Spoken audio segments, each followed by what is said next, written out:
नमस्कार, मैं हूं केशव तिवारी और अलग अंदाज में रहती हैं खबरें हमारी। गौर से देखिए इस वीडियो को, जिसमें पान की गोमती में पेट्रोल भरी बोतल दिख रही है।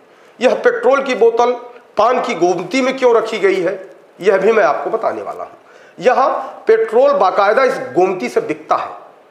जिन गोमतियों से पेट्रोल बिक रहा है और जिन गोमतियों में यह पेट्रोल दिख रहा है, यह गोमती कलेक्ट्रेट के पश्चिमी दीवार से बिल्कुल सटी हुई है।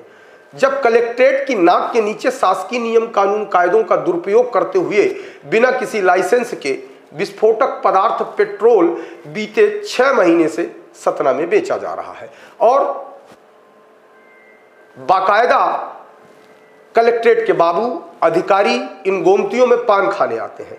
खाद्य विभाग का ऑफिस भी इसी कलेक्ट्रेट कैंपस में लगता है।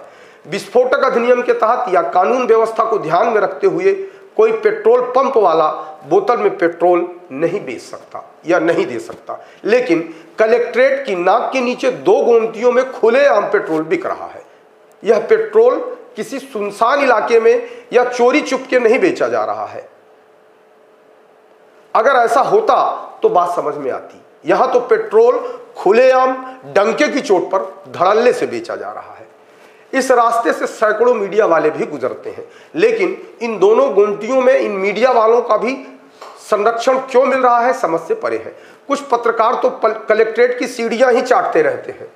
इसके बाद भी कलेक्ट्रेट से सटी हुई दीवार में 2 गोमती वाले पेट्रोल बेच रहे हैं, पर इन गोमती वालों पर मीडिया वालों की इतनी हमदर्दी क्यों है, यह भी समझ से परे है। अब सवाल यह उठता है कि जहां से यह पेट्रोल बेचा जा रहा है, वहां से कलेक्ट्रेट मुख्यालय, जिसमें कलेक्टर, कई डिप्टी कलेक्टर, तहसीलदार बैठते हैं, और जो लोग पेट्रोल बेच रहे हैं वह 1 लीटर पेट्रोल रखकर तो नहीं बेच रहे हैं। उनके पास 10 से 20 लीटर पेट्रोल का जखीरा रहता है और 2 गोमती वालों के पास यदि 40 लीटर पेट्रोल है और धोखे से भी अगर एक माचिस 40 लीटर पेट्रोल में लगने पाए तो आग इस तरीके से फैलेगी कि कलेक्ट्रेट के आसपास या कलेक्ट्रेट में भी विस्फोट होने में बहुत वक्त नहीं लगेगा। लेकिन आश्चर्य का विषय यह है कि कलेक्ट्रेट की बगल से 2 गोमती वाले इतनी हिम्मत जुटा करके पेट्रोल बेच रहे हैं और उनके विरुद्ध आज तक कोई कार्यवाही नहीं हुई। यह अपने आप में एक बड़ा आश्चर्य है।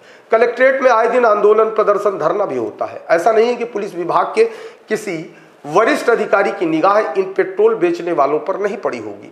कलेक्ट्रेट के सैकड़ों लोग इन्हें पेट्रोल बेचते हुए रोज देखते हैं, लेकिन इस गैर कानूनी काम को संरक्षण देने के पीछे या आंख मूंदने के पीछे की वजह समझ में नहीं आ रही है। बहुत संभव है कि समाचार प्रचारित प्रसारित होने के बाद पेट्रोल की बिक्री पर अंकुश लग सकता है। नहीं भी लगे तो कोई बड़ी बात नहीं है। जिला प्रशासन के लोग यह भी कह सकते हैं कि पत्रकार को 1 लीटर पेट्रोल मुफ्त में नहीं मिला होगा, इसलिए इसने खबर निकाल दी, क्योंकि आजकल प्रशासनिक अधिकारियों का एक रटा रटाया जुमला है। इस तरीके से पेट्रोल बेचने वालों के विरुद्ध खाद्य विभाग भी कार्रवाई कर सकता है, पुलिस विभाग भी कार्रवाई कर सकता है, नापतौल विभाग भी कार्रवाई कर सकता है। यदि ईमानदारी से कार्यवाही करने पर लोग उतारू हो जाए तो कई विभाग इनके विरुद्ध कार्रवाई कर सकते हैं। अब देखना यह है कि इस खबर के प्रचारित और प्रसारित होने के बाद जिला प्रशासन के कान में जू रेंगता है या नहीं। आपको हमारी खबरें कैसी लगती हैं, कमेंट बॉक्स में आके कमेंट कर सकते हैं, लाइक कर सकते हैं, शेयर कर सकते हैं।